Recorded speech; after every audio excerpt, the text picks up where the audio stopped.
My name is Cordelia Annette Pemberton. I am 68 years old. I was married to my husband, Solomon, for 44 years. I thought I knew him better than anyone on this earth. I thought we had no secrets between us. I was wrong. Let me tell you about the day everything changed. The day I opened my husband's locked office and discovered that the man I had loved for over 4 decades was not who I thought he was. Solomon died on a Tuesday morning in February. He went peacefully in his sleep, his hand still resting on my shoulder the way it always did. One moment he was there, warm and breathing. The next, he was gone. The funeral was beautiful. Our children came from all over the country. Our grandchildren cried and hugged me. Friends and neighbors filled the church, sharing stories about the kind, generous man Solomon had been. For 2 weeks after the funeral, I could barely function. I wandered through our house like a ghost, touching his things, smelling his clothes, trying to hold on to any trace of him that remained. And then I remembered the office. Solomon's home office was on the 2nd floor of our house, at the end of the hallway. It was the one room in our home that was strictly his. He had kept it locked for as long as I could remember. "Everyone needs a private space," he would say when I asked about it. "Just a place to think, to work. Nothing you would find interesting, my love." I had accepted that explanation for 44 years. I had respected his privacy. I had never questioned it. But now Solomon was gone, and the office was still locked. I found the key in his wallet, which had been returned to me along with his other personal effects from the hospital. A small brass key on a simple ring. I had seen it 1,000 times, but never thought to use it. Until now. I climbed the stairs slowly, my heart pounding with each step. The hallway seemed longer than I remembered. The door to the office loomed at the end, dark and imposing. I inserted the key into the lock. It turned smoothly, like it had been waiting for this moment. I pushed open the door. The room was dark. Heavy curtains covered the windows, blocking out the afternoon sun. I fumbled along the wall until I found the light switch. And when the lights came on, I gasped. The office was not what I expected.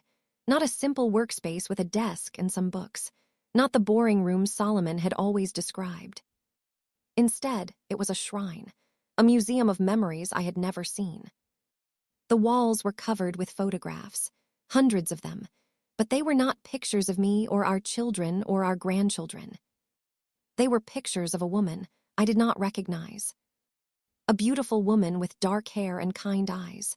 A woman who appeared in photograph after photograph, spanning decades, young and vibrant in some, older and gray-haired in others. In many of the photographs, Solomon was beside her, holding her hand, embracing her, looking at her with an expression I recognized all too well. Love. My husband had been in love with another woman, for our entire marriage, perhaps longer. I stumbled backward, my hand flying to my chest. My heart was racing. My vision was blurring with tears. But that was not the worst of it. Because on Solomon's desk, in a place of honor, was a framed photograph of the mystery woman holding a baby. And written on the frame, in Solomon's careful handwriting, were 3 words that shattered my world completely. Our son, Theodore. Solomon had a son I knew nothing about, a child he had hidden from me for over 40 years. I sank to the floor, the room spinning around me. Everything I thought I knew about my husband, my marriage, my life, it was all a lie. Now, before I tell you more, I need to ask you something. Are you with me? Are you feeling the shock and betrayal that I felt in that moment? If you are, I need you to do something for me right now. I need you to subscribe to this channel. Press that subscribe button. It is free, and it shows me that you want more stories like this. Stories about secrets and revelations. Stories about love and betrayal. Stories that will keep you on the edge of your seat. Also, press the like button. That thumbs up helps more people find this channel. It helps me reach others who need to hear this story. And do not forget the notification bell. That little bell icon is so important. When you turn it on, you will get a message every time I post a new story. You will never miss anything. One more thing. Drop a comment and tell me where you are watching from. Are you from Tennessee, Florida, New York? Maybe you are watching from Ghana or Barbados or London or somewhere else around the world. I want to know who is here with me. I want to build a family of strong people who support each other. Now, let me take you back to the beginning. Let me tell you about Solomon, about our marriage, and about the cracks I should have seen but never did. I met Solomon Pemberton in the summer of 1979. I was 23 years old, fresh out of college, working as a secretary at a law firm in the city. He was 28, a young architect just starting to make a name for himself. We met at a party hosted by mutual friends. He walked across the room toward me with a confidence that took my breath away. Tall and handsome, with warm brown eyes and a smile that could melt ice. "I am Solomon," he said, extending his hand, "and you are the most beautiful woman I have ever seen." I laughed and told him he was ridiculous, but I also gave him my phone number. We dated for a year before he proposed. A romantic evening at the restaurant where we had our first date. A diamond ring hidden in a champagne glass. Tears and laughter and the beginning of what I thought would be a perfect life. We got married in the spring of 1980. A beautiful ceremony at my family's church. 300 guests. A reception that lasted until dawn. Our early years were wonderful. Solomon's career took off. He designed buildings all over the city, then the state, then the country. His name became synonymous with elegant, innovative architecture. I stayed home after our first child was born. Marguerite came in 1982, a beautiful baby girl with her father's eyes. Then Gideon in 1984. Then Rosalind in 1987. Our family was complete. Our life was perfect, or so I believed. But looking back now, I can see the signs I missed. Solomon traveled frequently for work, sometimes for days, sometimes for weeks. He always came back with gifts and stories and apologies for being away so long. "The job demands it, my love," he would say, "but I am always thinking of you." I accepted his explanations without question. I trusted him completely. I never imagined he could be lying to me. There were other signs, too. Late-night phone calls he would take in private. Credit card statements with purchases I did not recognize.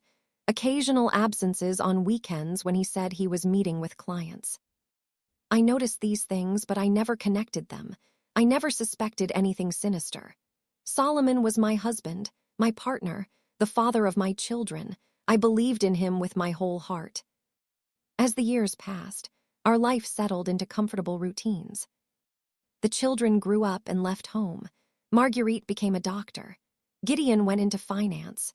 Rosalind became an artist, traveling the world and sending us postcards from exotic places. Solomon and I grew older together. His hair turned gray. My face gained wrinkles. But our love, I thought, remained strong. We traveled when we could. We hosted dinners for friends. We spoiled our grandchildren with gifts and attention. And through it all, the office remained locked. I asked about it occasionally. "What do you do in there, Solomon? What could possibly take so much of your time?" He would laugh and wave away my questions. "Just work, Cordelia. Boring architecture stuff. You would fall asleep in 2 minutes." And I would laugh too and let it go. I trusted him. That was my mistake. The last year of Solomon's life, something changed. He became quieter, more withdrawn. He spent even more time in his office, sometimes emerging only for meals. He looked tired all the time, like he was carrying a weight I could not see. "Are you all right, my love?" I asked him one evening. "Just work stress," he said. "Nothing to worry about." But I was worried. I could see something was eating at him. Something was wrong. I suggested he see a doctor. He refused. I suggested we take a vacation. He said he was too busy. I suggested he talk to me about whatever was bothering him. He just shook his head and walked away. 3 months later, he was dead.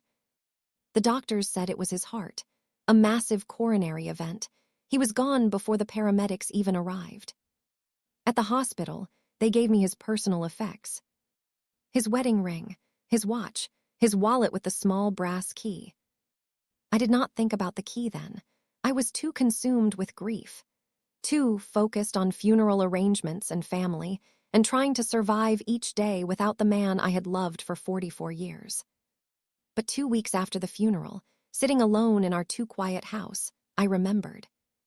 The office, the locked door, the key in my hand. And I decided it was finally time to see what Solomon had been hiding all those years.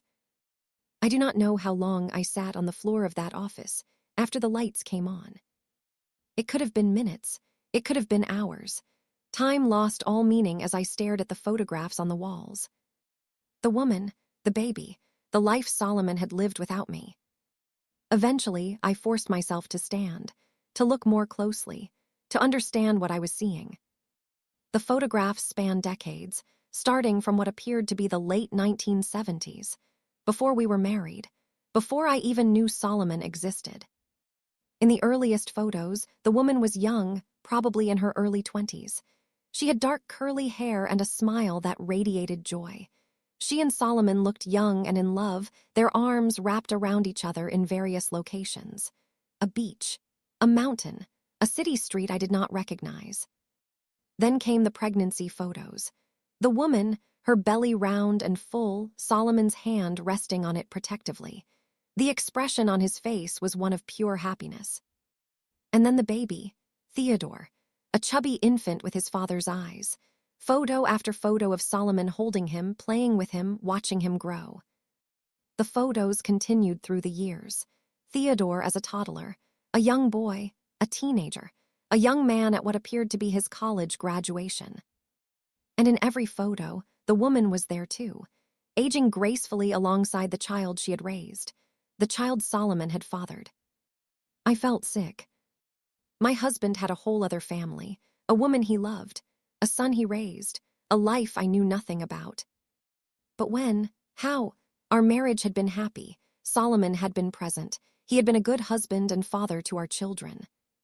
How had he managed to live two lives? I turned to the desk, searching for answers.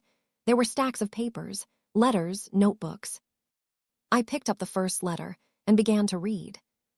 My dearest Solomon, I miss you more than words can say. The days are long without you. Theodore asks about you constantly. He wants to know when Daddy is coming back. I know this is hard. I know you have responsibilities to your other family. But please, when you can, come see us. We need you. All my love, Evangeline. Evangeline, the woman had a name now. I read more letters, dozens of them, spanning years.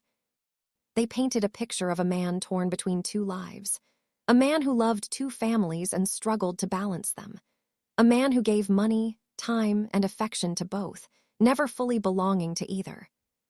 The letters also revealed something else, something that made my heart ache even more than the betrayal. Evangeline was sick. In her more recent letters, she wrote about treatments and doctors and hopping for more time. The cancer is spreading, my love. The doctors say I have months, not years. I am trying to be strong for Theodore, but I am so scared. Please come when you can. I need to see your face. Forever yours, Evangeline. The letters stopped abruptly about 18 months ago. I searched for more, but there were none. Had Evangeline died? Was that why Solomon had seemed so troubled in his final year? Was he grieving for the woman he had loved in secret? I set down the letters and turned to the desk drawers. Inside, I found financial documents, bank statements for accounts I had never seen, property records for a house in another city, legal papers that made my blood run cold. A trust fund, in the name of Theodore Pemberton, worth over $2 million. Solomon had been supporting his secret family for decades, giving them money, buying them a home, setting up their future. And I had known nothing. I spent the rest of that day in the office, reading every document, studying every photograph, trying to piece together the life my husband had hidden from me. By the time the sun set, I had a clearer picture, a devastating, heartbreaking picture. Evangeline had been Solomon's first love. They had met in college before he ever knew I existed. They had fallen in love. She had gotten pregnant. But Evangeline's family had disapproved. They were wealthy, prominent. They did not want their daughter tied to a struggling young architect with no money and no connections. They had forced her to end the relationship. They had sent her away to have the baby in secret. They had told Solomon the child had been given up for adoption. But that was a lie. Evangeline had kept Theodore. She had raised him alone, with no support from her family. She had built a life for herself and her son. And then, years later, Solomon had found them. I do not know exactly when or how. The documents did not make that clear. But at some point, after we were already married, Solomon had discovered that his son was alive, that Evangeline had never stopped loving him. And he had begun his double life. He had married me, built a family with me, but he had also maintained his relationship with Evangeline, visited them when he could, supported them financially, loved them in secret. For over 40 years. I did not know how to feel. Anger, certainly, betrayal, heartbreak. But also, strangely, pity. Solomon had been trapped, caught between two families, two loves, two lives. He had not been able to choose, so he had tried to have both. And in the end, he had died carrying the weight of that impossible burden. I was about to leave the office when I noticed something I had missed. A small wooden box, tucked behind some books on a shelf. It was old and worn, the kind of box that holds precious things. I opened it. Inside was a letter, addressed to me. My dearest Cordelia, if you are reading this, then I am gone, and you have finally found your way into my office. I am so sorry, my love. I am so sorry for all the lies, for all the secrets, for all the pain this will cause you. There is so much I should have told you, so much I wanted to explain, but I was a coward. I could never find the courage to hurt you with the truth. Please know that I loved you, truly and deeply. Our life together was not a lie. Our children were not a mistake. You were the best thing that ever happened to me. But I also loved Evangeline and Theodore. They were part of my heart that I could never let go. I know this is not fair to you. I know I was selfish.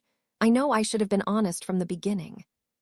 But I am asking you now, from beyond the grave, to do something for me, something that might seem impossible. I am asking you to find Theodore, to meet him, to welcome him into our family. He is your children's brother. He is part of me, and he has no one left. Evangeline died 18 months ago. Theodore is alone in the world now. He needs family. He needs you. Please, Cordelia, please do this for me. It is my final wish. With all my love, forever, Solomon. I read the letter 3 times. Each time the words cut deeper. Solomon wanted me to find his secret son, to welcome him into our family, to embrace the living proof of his betrayal. It was an impossible request, an outrageous request. And yet I could not stop thinking about Theodore, a man I had never met, a man who had lost both his parents, a man who was, whether I liked it or not, connected to me through the husband we had both loved. What would I do? Would I honor Solomon's final wish? Or would I burn these secrets and pretend I had never found them? Before I continue this story, kindly subscribe, like, turn on the notification bell, and tell me in the comments where you're watching from. I did not sleep that night. I lay in bed, staring at the ceiling, Solomon's letter clutched in my hand. His words echoed in my mind, over and over again. Please find Theodore. Welcome him into our family. He has no one left.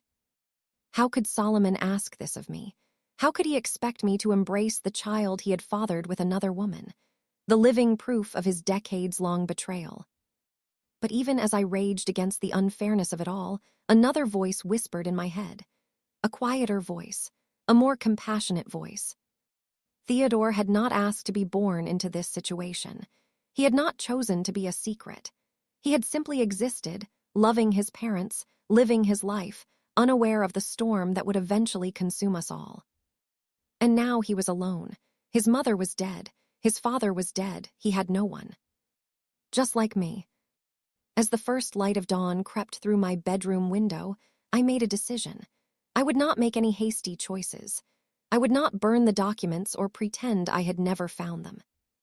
Instead, I would learn more. I would find out who Theodore was, what kind of man he had become, whether he even knew about me and my children. And then, armed with that knowledge, I would decide what to do. The next morning, I returned to Solomon's office. In the daylight, the room seemed less ominous. The photographs on the walls were still painful to look at, but they no longer felt like weapons aimed at my heart. I sat at Solomon's desk and began to organize the documents I had found. Letters, financial records, legal papers, photographs. I was looking for something specific, an address, a phone number, any way to contact Theodore. I found it in a stack of legal documents near the bottom of a drawer. A property deed for a house in a city about 3 hours away. The house Solomon had bought for Evangeline and Theodore decades ago. The address was there, along with Theodore's full name, Theodore Solomon Pemberton. He carried Solomon's name. His middle name was his father's first name. Evangeline had made sure her son knew who his father was, even if the world did not. I also found something else. A recent photograph, dated just a few months before Solomon's death. It showed Theodore as a grown man. He was in his early 40s now, with Solomon's height and build. His face was a mixture of his parents, Evangeline's kind eyes, Solomon's strong jaw. He was handsome, just like his father. In the photograph, Theodore was standing in front of a building. A school, it looked like. He was wearing a suit and smiling broadly. I turned the photograph over. On the back, in Solomon's handwriting, was a note. Theodore's promotion ceremony. He is now the principal of Jefferson Elementary School. So proud of my son. Theodore was a school principal, an educator, a man who had dedicated his life to teaching children. Despite everything, I felt a flicker of something unexpected. Pride, or maybe just curiosity.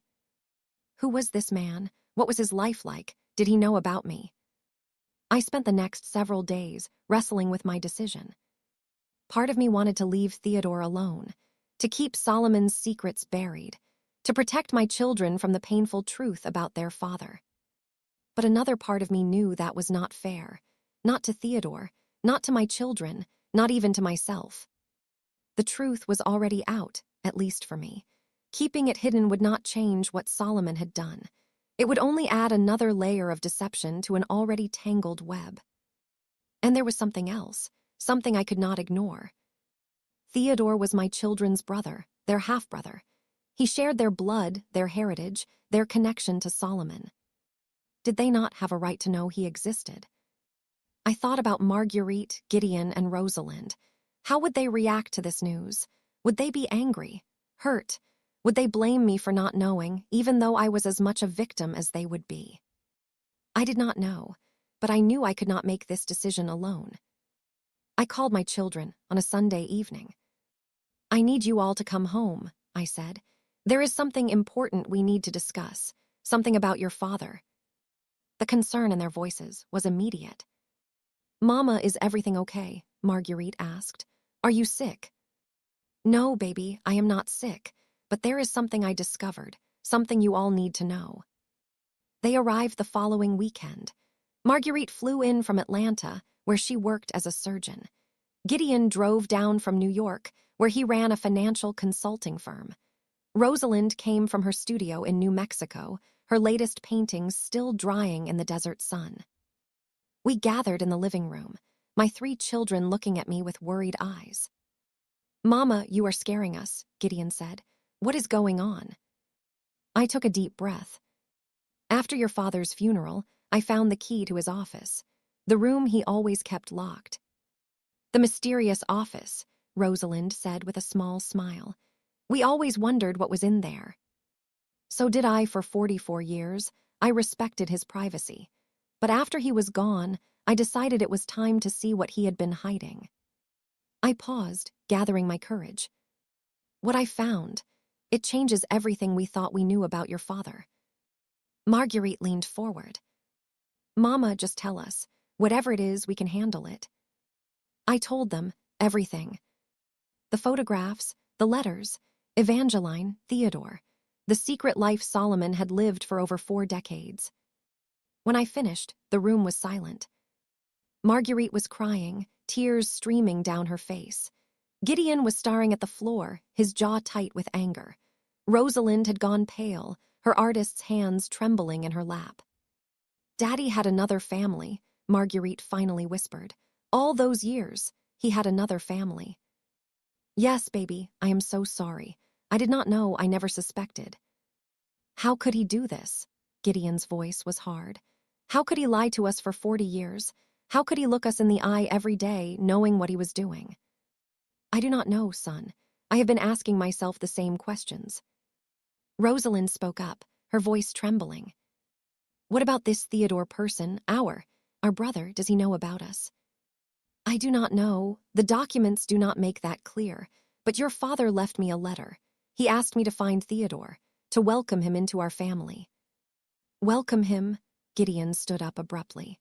After what Daddy did, after all the lies, we are supposed to welcome his illegitimate son into our family. Gideon, Theodore did not do anything wrong. He is as much a victim of your father's choices as we are. I do not care. I do not want anything to do with him. Marguerite wiped her eyes. Mama, what do you want to do? I looked at my daughter, my firstborn, the one who had always been the peacemaker. I do not know, Marguerite. Part of me wants to honor your father's wishes. Part of me wants to forget any of this ever happened. And part of you wants to meet him, Rosalind said quietly. This Theodore, you are curious about him, are you not? I could not deny it. Yes, I am. He is your brother whether we like it or not. He is part of your father, and right now he is alone in the world. The room fell silent again. Finally, Marguerite spoke. I think we should meet him. I think we owe it to ourselves to at least see who he is before we make any decisions. Are you serious? Gideon was incredulous. You want to meet the product of Daddy's affair. I want to meet our brother, Marguerite said firmly. I want to look him in the eye and see what kind of man he is. I want to understand this part of Daddy's life that we never knew about. Rosalind nodded slowly. I agree with Marguerite. We cannot just pretend Theodore does not exist. He is out there, whether we acknowledge him or not. Gideon shook his head. This is insane. Both of you have lost your minds. Gideon, I said gently, no one is forcing you to do anything. If you do not want to be part of this, you do not have to be. But I am going to try to find Theodore. I am going to try to meet him. And if your sisters want to come with me, I would welcome their support. Gideon stared at me for a long moment. Then he sighed heavily. Fine, do what you want, but do not expect me to be happy about it. 2 weeks later, Marguerite, Rosalind, and I drove to the city where Theodore lived. Gideon had refused to come, but he had stopped actively opposing the trip. I took that as a small victory. The drive was long and quiet. Each of us was lost in our own thoughts, wondering what we would find at the end of the journey. Theodore's house was in a nice neighborhood, tree-lined streets, well-maintained lawns, the kind of place where families raised children and grew old together. We parked across the street and sat in the car, staring at the modest 2-story home. That is where he lives, Rosalind asked. Daddy bought him a house. Yes, according to the documents, Solomon purchased it about 20 years ago. It looks normal, Marguerite said. Just a regular house in a regular neighborhood. What were you expecting? A mansion? I do not know what I was expecting. I cannot believe this is real. That we have a brother living 3 hours away and we never knew. I took a deep breath. Are you ready? No, both my daughters said in unison. Neither am I, but let us do it anyway. We walked up the front path, our hearts pounding in unison. I rang the doorbell. Somewhere inside, a dog barked. Footsteps approached, the door opened. And there he was, Theodore Solomon Pemberton, my husband's secret son. He was taller than I expected, broader. His hair was graying at the temples, just like Solomon's had been. His eyes, Evangeline's eyes, widened with surprise when he saw us. Can I help you? He asked politely. I opened my mouth to speak, but no words came out. How do you introduce yourself to the son your husband hid from you for 40 years?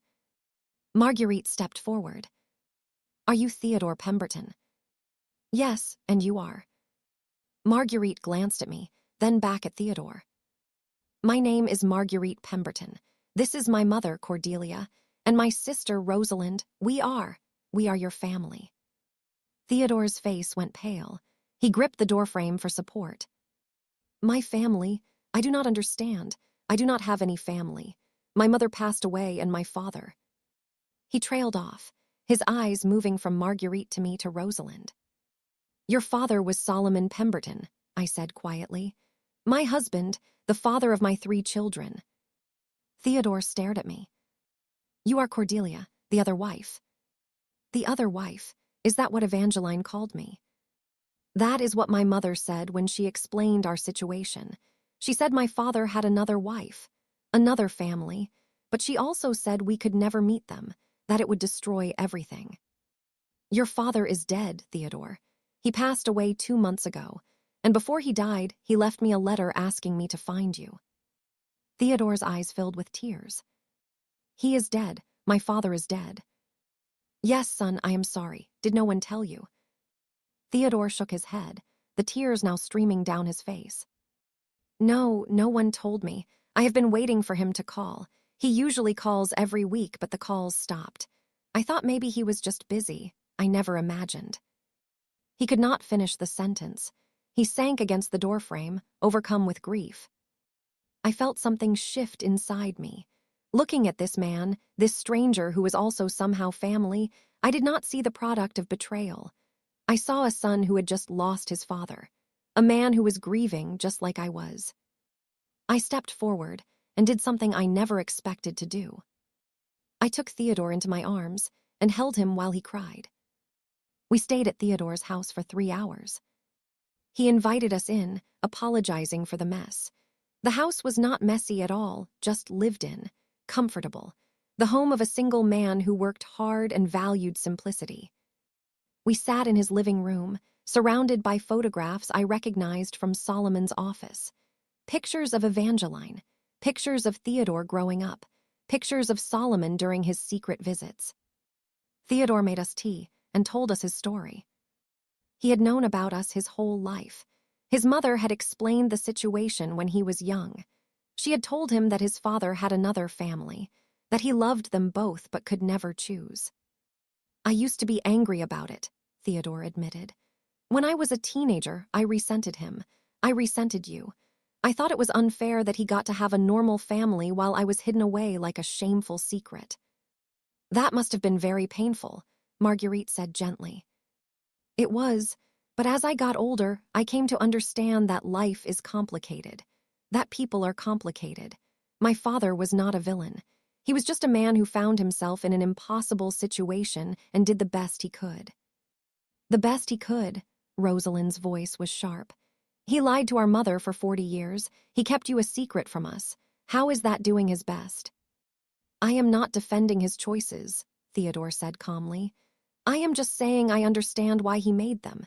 He loved my mother. He loved your mother. He could not bear to hurt either one, so he tried to have both.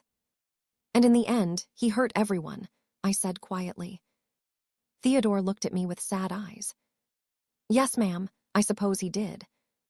As the afternoon wore on, I found myself warming to Theodore despite my initial reservations. He was kind, thoughtful, intelligent. He spoke about his work as a school principal with passion and dedication. He clearly loved children and had devoted his life to helping them succeed. He was also lonely. I could see it in his eyes. The loss of both his parents within 2 years had left him isolated. He had no siblings, no extended family. We were all he had. And despite everything, I found that I did not want to turn my back on him.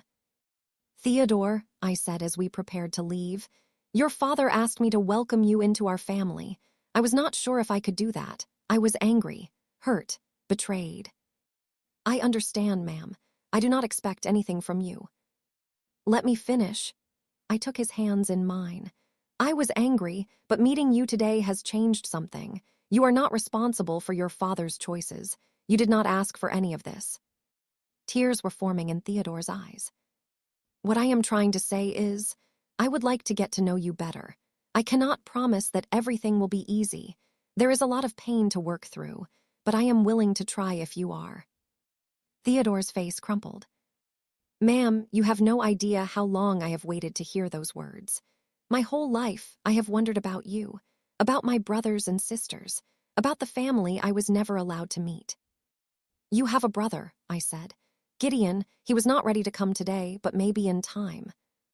"And you have us," Marguerite added.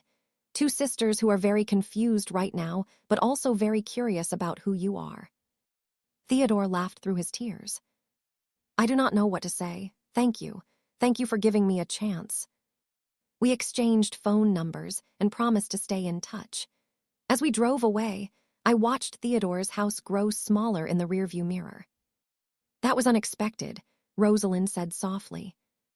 "What was?" "I expected to hate him. I expected to see Daddy's betrayal every time I looked at him. But instead, you saw your brother," Marguerite finished. "Yes, I saw our brother." I drove in silence for a while, processing everything that had happened. "Mama, are you okay?" Marguerite asked. "I think so, baby. This is all so strange, so overwhelming. But I think meeting Theodore was the right thing to do." "What about Gideon? How is he going to react when we tell him about today?" "I do not know, but that is a problem for another day." When we returned home, I went back to Solomon's office. I sat at his desk, looking at the photographs on the walls. Now that I had met Theodore, they looked different, less like evidence of betrayal, more like memories of a complicated life. I picked up Solomon's letter and read it again. "Please find Theodore. Welcome him into our family. He has no one left." "I found him, Solomon," I whispered to the empty room. "And I think he is a good man. Your son is a good man." I set the letter down and noticed something I had missed before. A small envelope tucked under the desk blotter. It was addressed to me in Solomon's handwriting. Another letter. How many secrets had my husband left behind? I opened the envelope and began to read. "My dearest Cordelia, if you have found this letter, then you have already met Theodore. I am grateful for your kindness and your courage. But there is more you need to know, something I could not put in the first letter, something that will be difficult to hear. Theodore is not my only secret, my love. There is something else, something I have been protecting you from for 40 years. Go to the safe behind the painting in my office. The combination is our wedding anniversary. What you find inside will explain everything. I am sorry, my love. I am so deeply sorry. Forever yours, Solomon." My heart stopped. Another secret, another revelation. What else had Solomon been hiding? I looked at the painting on the wall, a landscape I had always admired. I had no idea there was a safe behind it. With trembling hands, I lifted the painting off the wall. And there it was, a small wall safe hidden for decades. Before I continue this story, kindly subscribe, like, turn on the notification bell, and tell me in the comments where you're watching from.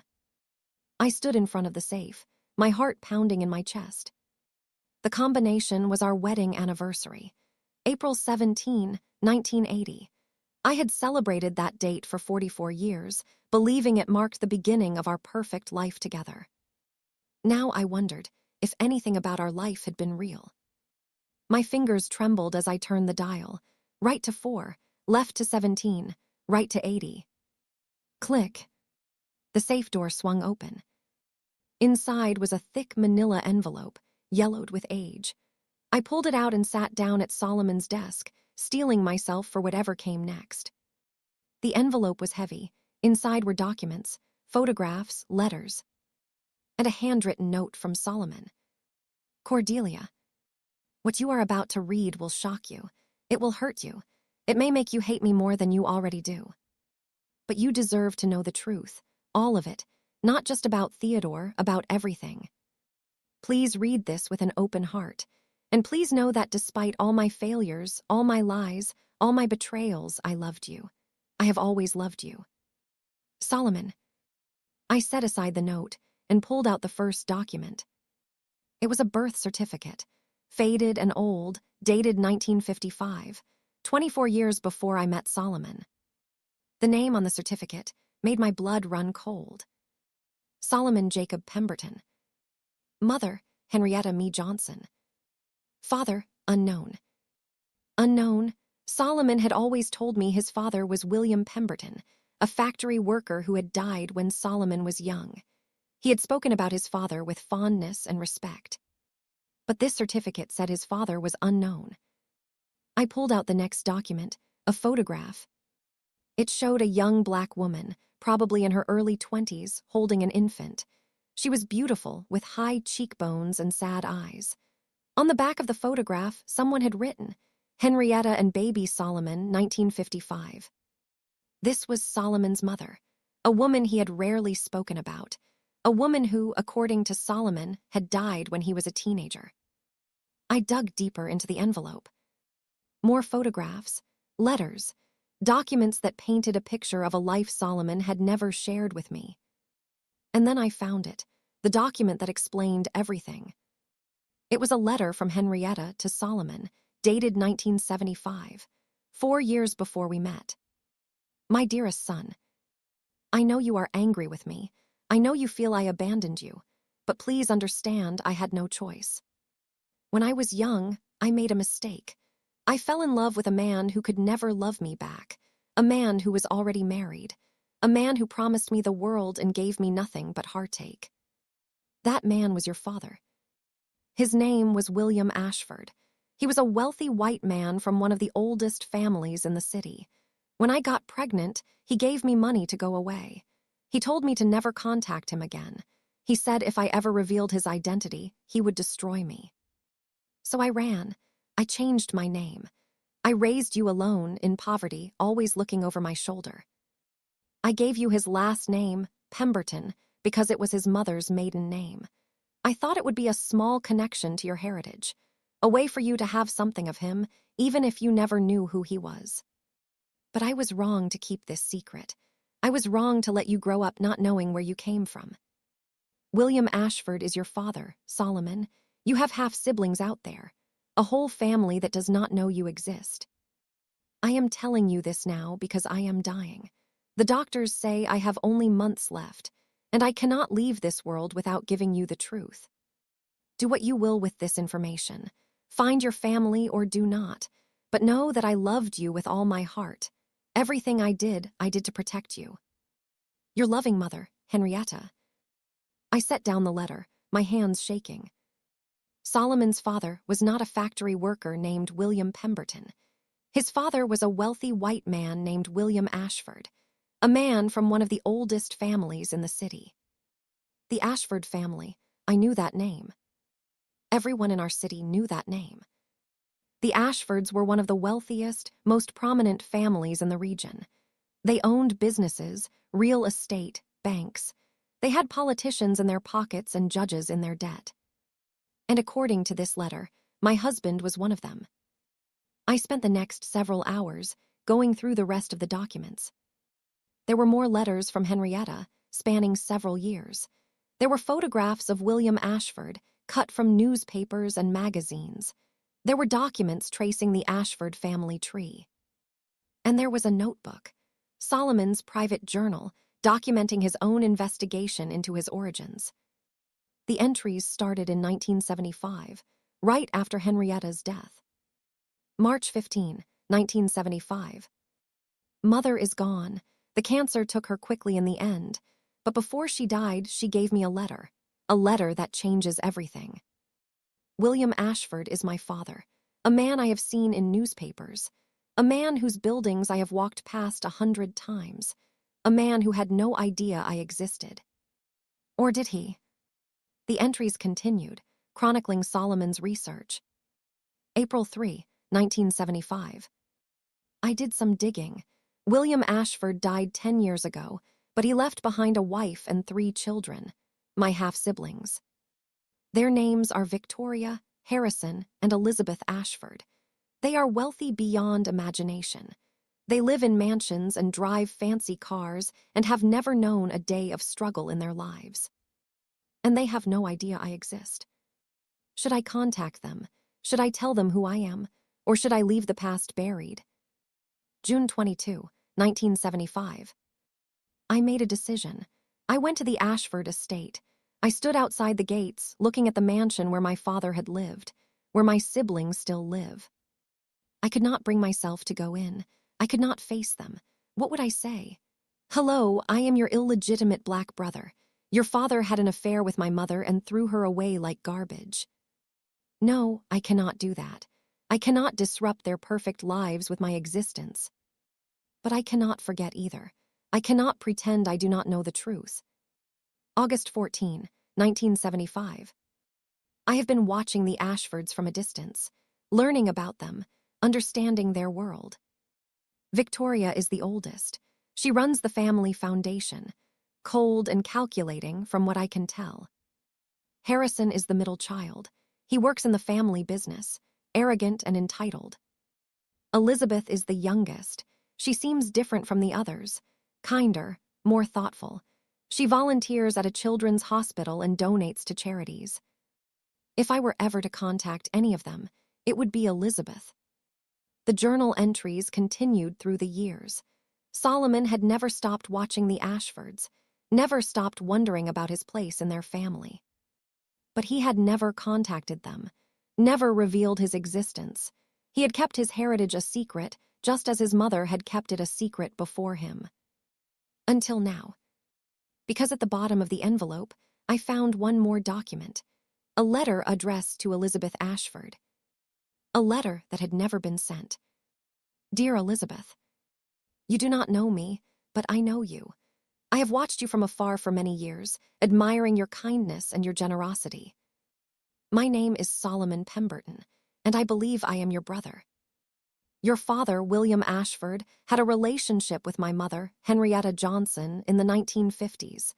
When she became pregnant, he paid her to disappear. He never acknowledged me. He never even knew my name. I am not writing this to cause trouble or to claim any part of your family's wealth. I am writing because I am dying. The doctors have given me only months to live, and before I go, I wanted you to know the truth. I have lived a good life. I became an architect. I married a wonderful woman. I raised 3 beautiful children. I have no regrets. But I have always wondered about you, about my siblings, about the family I was never allowed to know. If you ever receive this letter, please know that I mean you no harm. I only wanted to reach out, to connect, even briefly, with the other half of my heritage. Your brother, Solomon. The letter was dated 6 months before Solomon died. He had written it, but never sent it. Had he been planning to send it? Had he lost his courage at the last moment? Or had death simply come for him before he could finish what he started? I sat in Solomon's office for a long time, processing everything I had learned. My husband was the illegitimate son of one of the wealthiest families in the city. He had half-siblings who did not know he existed. He had carried this secret for 50 years, never telling anyone. Not me, not our children, not even Theodore. The layers of deception were staggering. How many secrets could one man hold? But as I sat there, surrounded by the evidence of Solomon's hidden life, I realized something. I was not angry anymore. I was sad, profoundly, deeply sad. Solomon had lived his entire life in the shadow of his illegitimate birth, the shadow of his mother's shame, the shadow of a father who had never wanted him. He had built a successful career, a beautiful family, a life anyone would envy. But underneath it all, he had been haunted by the secret of who he really was. No wonder he had kept so many things hidden. No wonder he had created separate compartments in his life. He had learned from the very beginning that his existence was something to be concealed.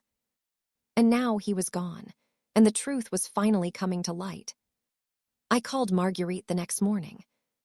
Mama, what is wrong? You sound strange. There is more, baby. More secrets, more revelations. I need you and your sister to come back. More? Mama, how much more can there possibly be? Just come, please, and bring Theodore. There was a pause. You want Theodore to come? Yes, this involves him too. It involves all of us. They arrived 2 days later. Marguerite, Rosalind, and Theodore gathered in my living room with confused and worried expressions. I had laid out all the documents on the dining room table: the birth certificate, the photographs, Henrietta's letter, Solomon's journal, the unsent letter to Elizabeth Ashford. "What is all this, Mama?" Rosalind asked. "The rest of your father's secrets." I took a deep breath. "Please sit down. This is going to take a while." I told them everything: about Henrietta, about William Ashford, about the wealthy family Solomon had never been allowed to know. When I finished, the room was silent. Theodore spoke first, his voice barely above a whisper. "My father was half white. He was related to the Ashfords." "Yes, his father was William Ashford, which means you are related to them too. We all are in a way, through Solomon." "The Ashfords," Marguerite breathed. "The Ashfords. Mama, do you understand what this means?" "I understand that your father had another secret, another family he never told us about." "It is more than that." Gideon had arrived late, standing in the doorway with his arms crossed. "The Ashfords are worth billions. If they find out about Dad, if they find out about us." "This is not about money, Gideon," I said firmly. "I did not bring you here to discuss inheritance claims." "Then why? Why are we digging up more painful secrets?" "Because the truth matters. Because your father spent his whole life hiding who he was. And because he was going to tell them. Look." I held up the unsent letter. "He wrote this 6 months before he died. He was going to reach out to Elizabeth Ashford. He was finally going to reveal the truth." "But he did not send it," Rosalind said. "Why not?"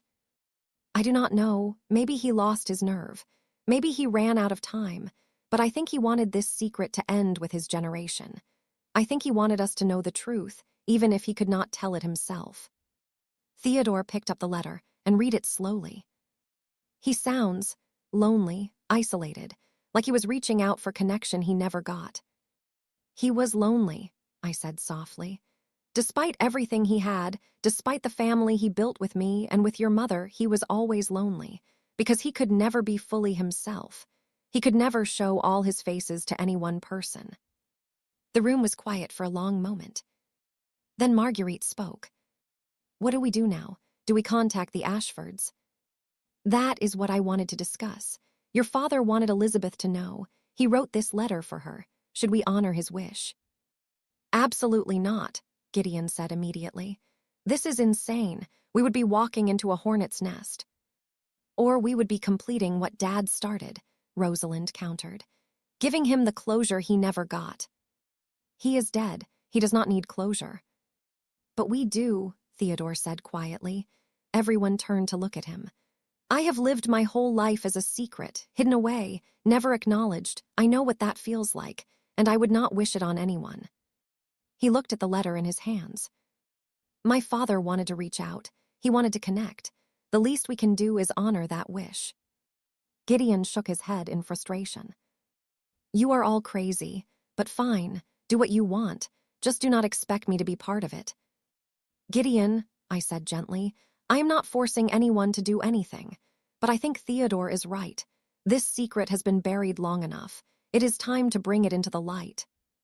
The next week, I made a decision. I would reach out to Elizabeth Ashford, not to claim anything, not to disrupt her life, but simply to honor Solomon's final wish. I wrote her a letter, explaining who I was and what I had discovered. I included copies of Henrietta's letter and Solomon's unsent message. I asked if she would be willing to meet. Then I sent it and waited. 2 weeks later, I received a response. The letter was brief, written on expensive stationery with the Ashford family crest. "Dear Mrs. Pemberton, I received your letter and the documents you enclosed. I must admit, I was shocked by their contents. The possibility that I have a half-brother I never knew about is overwhelming. However, I am not one to dismiss uncomfortable truths. I have done some preliminary research, and what you claim appears to be plausible. I would like to meet with you, to discuss this matter further, to understand who Solomon was and what his connection to my family means. Please contact my assistant to arrange a time. Sincerely, Elizabeth Ashford. I read the letter 3 times. Elizabeth was willing to meet. She was willing to listen. This was not the rejection I had feared. This was an opening, a possibility. I called her assistant and scheduled a meeting for the following week. The meeting took place at Elizabeth's home, not the grand Ashford estate, but a smaller property in the city, a beautiful brownstone filled with art and antiques. I went alone. I wanted to assess Elizabeth first before involving my children. She greeted me at the door herself, a woman in her late 60s with silver hair and sharp blue eyes. She was elegant and composed, but I could see curiosity burning behind her careful expression. "Mrs. Pemberton, thank you for coming. Thank you for agreeing to meet." She led me to a sitting room overlooking a manicured garden. Tea had been prepared. We sat across from each other, two strangers connected by a secret buried for generations. "I have spent the past 2 weeks researching your claims," Elizabeth said. "I hired investigators. I examined old family records. I even had DNA testing done on some items that belonged to my father." My heart was pounding. "And?" Elizabeth looked at me with an expression I could not read. "And it appears that what you say is true. My father had an affair with a woman named Henrietta Johnson in the 1950s. He paid her to disappear when she became pregnant, and the child she bore was Solomon Pemberton, your husband." She paused. "My half-brother." I let out a breath I did not know I had been holding. "So you believe me?" "The evidence is compelling. DNA traces on old letters confirm a family connection. Financial records show payments made to a woman matching Henrietta's description. It all adds up." Elizabeth set down her teacup. "What I do not understand is why.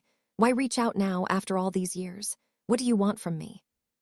"I do not want anything," I said honestly. "I am not here for money or recognition. I am here because Solomon wanted to contact you. He wrote that letter 6 months before he died. He was finally ready to reach out. But he did not send it." "No, he died before he could. But I think he would have wanted you to know. He spent his whole life wondering about his other family. He never stopped thinking about you." Elizabeth was quiet for a long moment. "My father was not a good man," she finally said. "He was cruel to my mother, distant with his children, obsessed with money and status above all else." "I am sorry to hear that. But I always suspected there was more to his story. Secrets he kept hidden. Now I know what at least one of those secrets was." She looked at me with something that might have been respect. "Your husband, my brother, he never tried to exploit his connection to us. He never demanded money or acknowledgement. He just watched from afar, wondering about the family he could never have. That was Solomon. He was too proud to ask for anything, too afraid of rejection. It must have been lonely, living with that secret all those years." It was, more than I ever knew. Elizabeth and I talked for 3 hours. She asked about Solomon's life, his career, his family. I showed her photographs of our children, and she was struck by the resemblance to her own family. "He has our eyes," she said, looking at a picture of Gideon. "And our jaw. The Ashford features are unmistakable." By the end of our meeting, something had shifted between us. We were no longer strangers. We were family, connected by blood and secrets and a shared desire to understand the past. "I would like to meet them," Elizabeth said as I was leaving. "Your children and Theodore, all of my nibblings. I think they would like that too. And I think," she hesitated, "I think it is time for the rest of my family to know, Victoria and Harrison, the extended Ashfords. They deserve to know they have relatives they never knew about." "Are you sure? That could cause quite a scandal." Elizabeth smiled grimly. "The Ashfords have survived plenty of scandals. We will survive this one too." I drove home with a strange feeling in my chest. Hope, maybe, or perhaps just relief. The secrets were finally coming out, all of them. Solomon had spent his life hiding who he was, but his death had set the truth free. And as I pulled into my driveway, my phone buzzed with a text message. It was from Elizabeth. "I need to tell you something Something important. There is one more secret about Solomon, something even he did not know. Can you meet me tomorrow, alone? My heart stopped. One more secret. How many secrets could one man have? I did not sleep that night. Elizabeth's message kept running through my mind. One more secret. Something even Solomon did not know. What could it possibly be?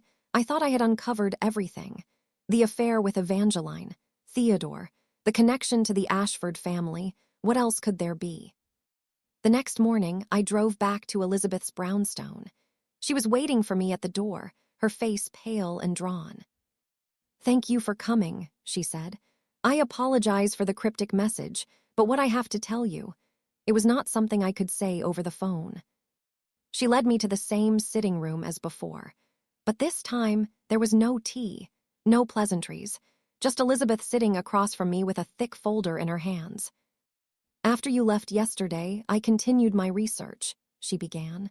"I was curious about Henrietta, about what happened to her after she left my father, so I hired investigators to dig deeper."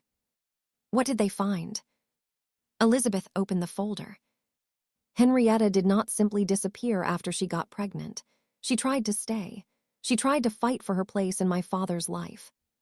Fight how? She wrote letters, dozens of them, begging my father to acknowledge Solomon, begging him to take responsibility for his son. Elizabeth pulled out a stack of yellowed papers. These letters were found in my father's old papers, stored in a family archive. He kept them but never responded. He just filed them away like receipts from a forgotten transaction. I took the letters with trembling hands. Henrietta's handwriting was elegant but increasingly desperate as the pages progressed. "William, please, your son deserves to know his father. I am not asking for money. I am not asking for marriage. I am only asking you to acknowledge that he exists. William, Solomon is growing so fast. He has your eyes, your smile. He is brilliant just like you. Please just meet him once, just once. William, I am begging you.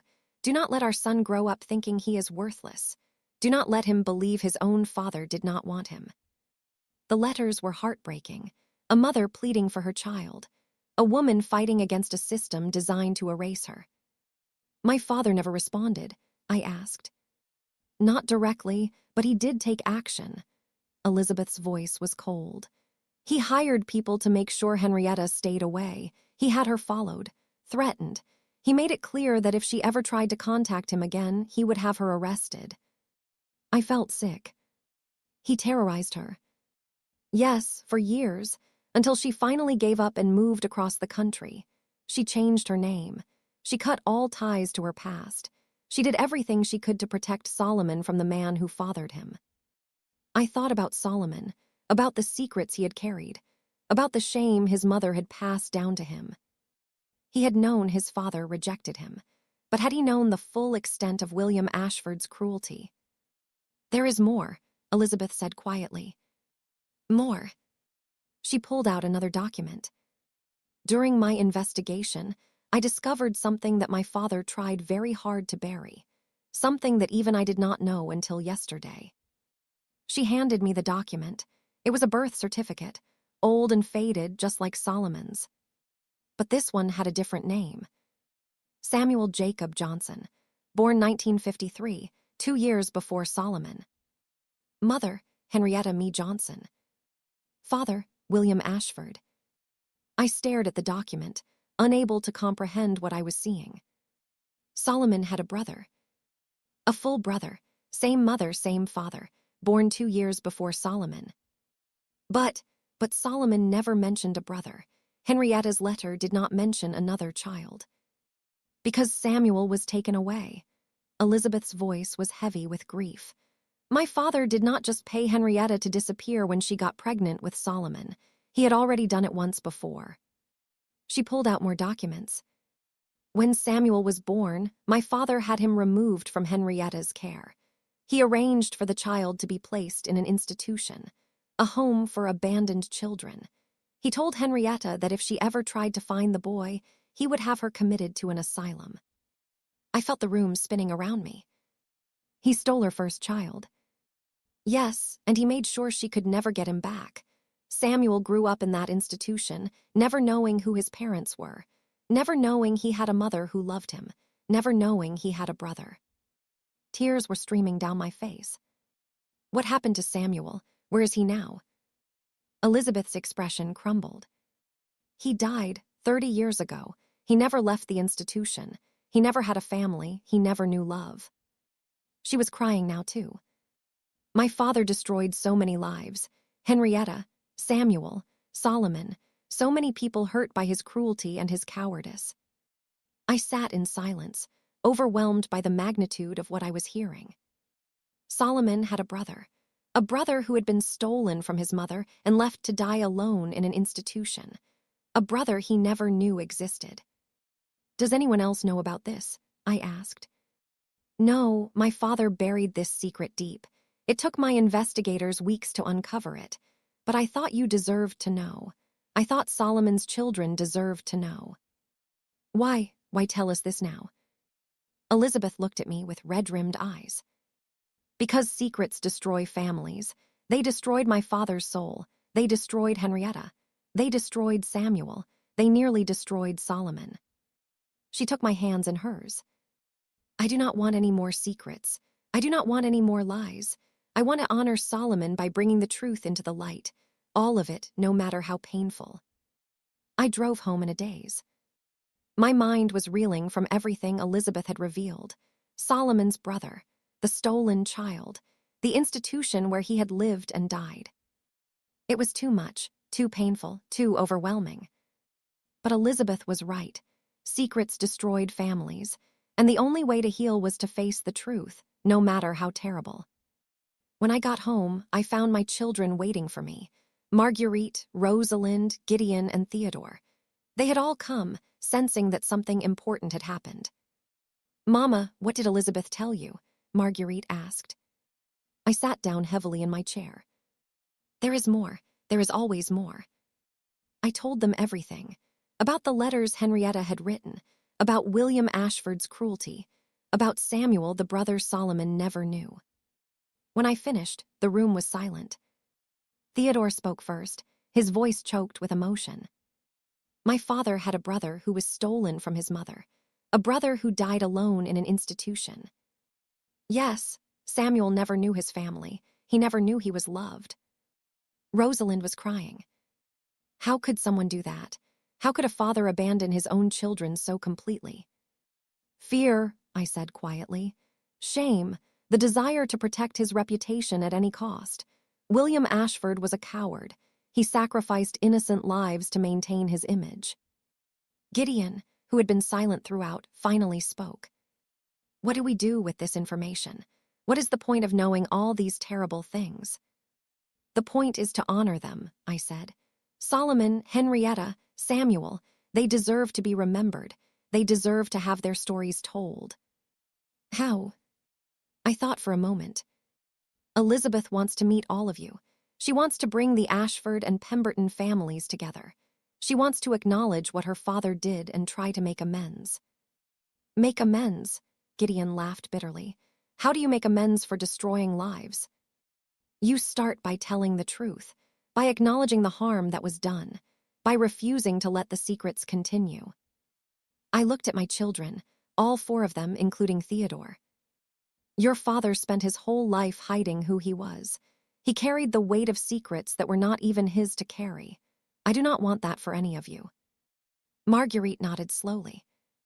Mama is right. We cannot change the past, but we can choose how we move forward. What are you suggesting? Theodore asked. I am suggesting we meet the Ashfords, all of them. We tell them who we are. We claim our place in this family, not as beggars or intruders, but as rightful members. And if they reject us, Gideon asked, then at least we will have tried. At least we will have faced them with dignity and truth. 2 weeks later, we gathered at the Ashford family estate. Elizabeth had arranged everything. She had informed her siblings, Victoria and Harrison, about Solomon's existence. She had prepared them for the meeting. She had done everything she could to smooth the way. But nothing could have prepared us for the grandeur of the Ashford home. It was a mansion in the truest sense.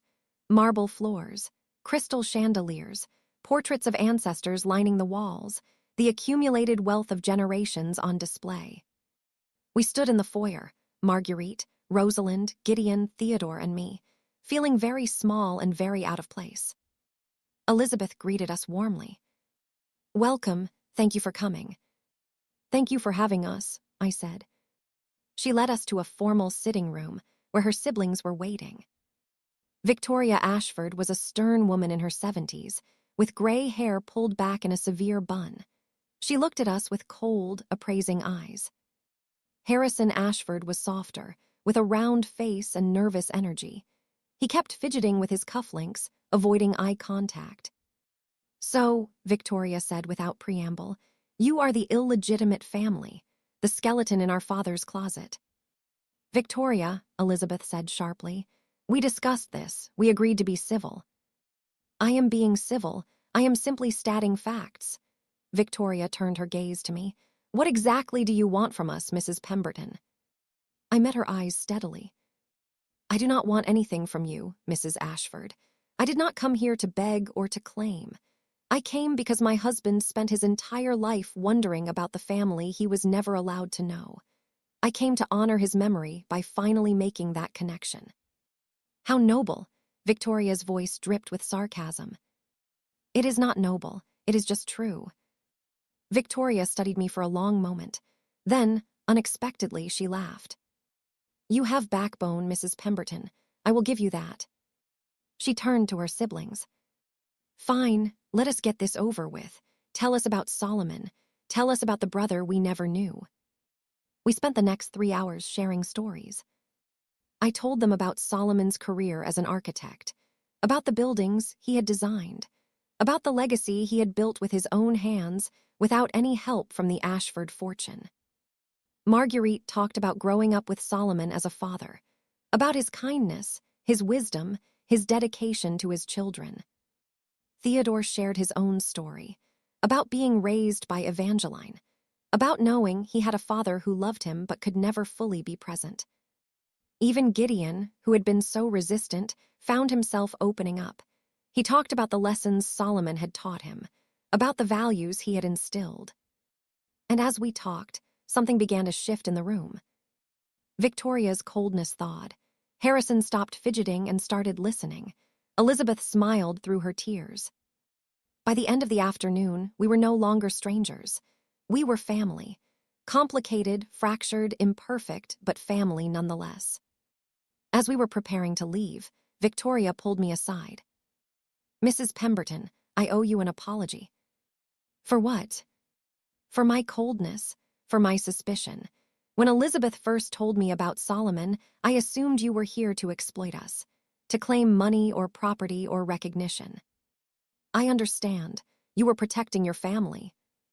"Yes, but I was also protecting my father's reputation, the reputation of a man who did terrible things." Victoria's voice cracked.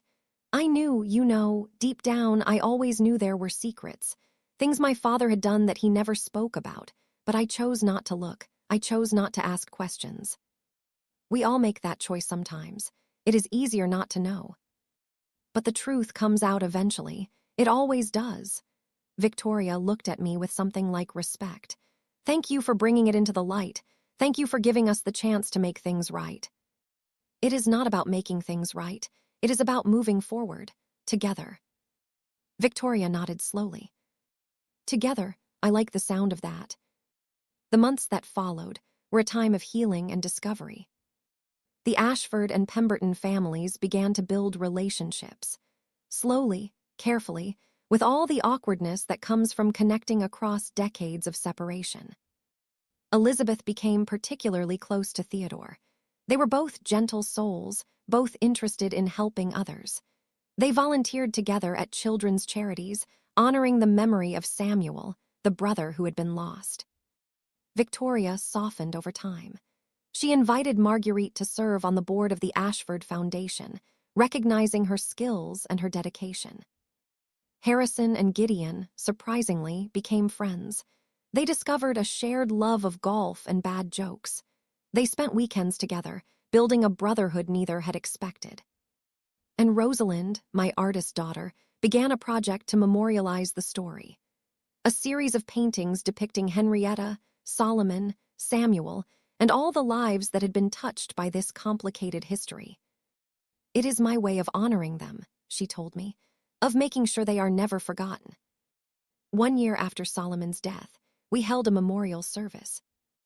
Not at a church or a funeral home, but at the Ashford estate, in the gardens where William Ashford had once walked, oblivious to the suffering he caused. Both families were there, Ashfords and Pembertons, standing side by side, united by blood and history and a shared commitment to truth. I stood before them and spoke. 1 year ago, I opened my husband's locked office and discovered that everything I thought I knew was a lie. I paused, gathering my emotions. I discovered that Solomon had a secret son, that he came from a family he was never allowed to know, that his mother had been terrorized and his brother had been stolen. I looked at the gathered faces. I could have burned those documents. I could have buried those secrets and pretended I never found them. But I chose a different path. I chose truth. I chose connection. I chose family. Tears were streaming down my face. Solomon spent his whole life hiding who he was. He carried the weight of shame that was never his to carry. He believed he was not worthy of acknowledgement, not worthy of love. I wiped my eyes. But he was wrong, he was worthy. He was a good man, a loving husband, a devoted father, and he deserved to be known, fully, completely, without secrets. I looked at Theodore, standing with his half-siblings. This is Solomon's true legacy, not the buildings he designed, not the money he left behind, but this family, this connection, this commitment to truth and healing. I raised my glass. To Solomon, to Henrietta, to Samuel, to all the lives that were lost and found again. To family, everyone echoed. After the service, I walked alone through the Ashford Gardens. The sun was setting, painting the sky in shades of orange and gold. Birds were singing in the trees. The world was peaceful and beautiful. I thought about Solomon, about all the secrets he had kept, about all the pain he had carried. But I also thought about the gifts he had given me. 44 years of partnership, 3 beautiful children, grandchildren who carried his blood. And now, through his death, he had given me something else, an expanded family, a connection to people I never would have known, a chance to heal wounds that had festered for generations. I had been angry with Solomon, furious at his deception, heartbroken by his betrayal. But I had also learned something important. Love is complicated. People are complicated. And sometimes the people who hurt us the most are also the people who give us the most. I did not have to choose between loving Solomon and hating him. I could do both. I could hold the complexity of who he was without simplifying him into a hero or a villain. He was just a man, a flawed, complicated, deeply human man, and I had loved him. I still loved him. That night, I returned to Solomon's office one final time. The photographs still covered the walls. Evangeline, Theodore, the Ashford family, the life Solomon had lived in secret. But now they did not hurt as much. They were just memories, pieces of a puzzle that had finally been assembled. I sat at Solomon's desk and pulled out a piece of paper. Dear Solomon, you asked me to find Theodore. I did. You asked me to welcome him into our family. I did. But you also left me secrets you never intended me to find. Secrets about your heritage, your brother, your pain. I wish you had told me. I wish you had trusted me with the truth. I wish we could have faced these things together. But I understand why you could not. You were afraid. You were ashamed. You had been taught from birth that your existence was something to be hidden. I forgive you, Solomon, for the lies, for the secrets, for all the ways you hurt me without meaning to. And I want you to know that your legacy is secure. Our children know the truth. They know who you were and where you came from. They know about Theodore, about the Ashfords, about everything. No more secrets, no more lies, just truth, however painful. I love you, Solomon. I will always love you. And I will spend the rest of my life making sure you are remembered, not as a saint or a sinner, but as a man, a complicated, beautiful, deeply loved man. Rest in peace, my love. Your wife, Cordelia. I folded the letter and placed it in the wooden box where Solomon's original letter had been hidden. Then I closed the office door behind me and walked into the rest of my life. If you are watching this story, I want you to understand something. Secrets have power. They can protect us. They can destroy us. They can shape our entire lives without us ever knowing. My husband kept secrets for 44 years. He hid a son. He hid his heritage. He hid the pain and shame he had carried since childhood. And when he died, those secrets nearly destroyed everything. But they did not, because I chose to face them. I chose to seek the truth. I chose to build bridges instead of walls. It was not easy. It was painful and messy and complicated. There were moments when I wanted to give up, moments when the weight of all those secrets seemed too heavy to bear. But I kept going, for Solomon, for my children, for myself. And in the end, I found something unexpected. Not just truth, but healing. Not just pain, but connection. Not just loss, but family. When I opened my husband's locked office, everything changed. But change is not always bad. Sometimes it is exactly what we need. Thank you for watching until the end. Thank you for being here with me. Thank you for listening to my story. If this story touched your heart, please subscribe to this channel. Press that subscribe button and turn on the notification bell so you never miss a new story. Press the like button, share this video with someone who needs to hear it, and drop a comment telling me where you are watching from. I want to know who is here with me. I want to see how big our family can grow. Until next time, take care of yourselves. Love your families, even when it is hard. Choose truth over secrets, and never be afraid to open locked doors. Because what you find inside might just change your life.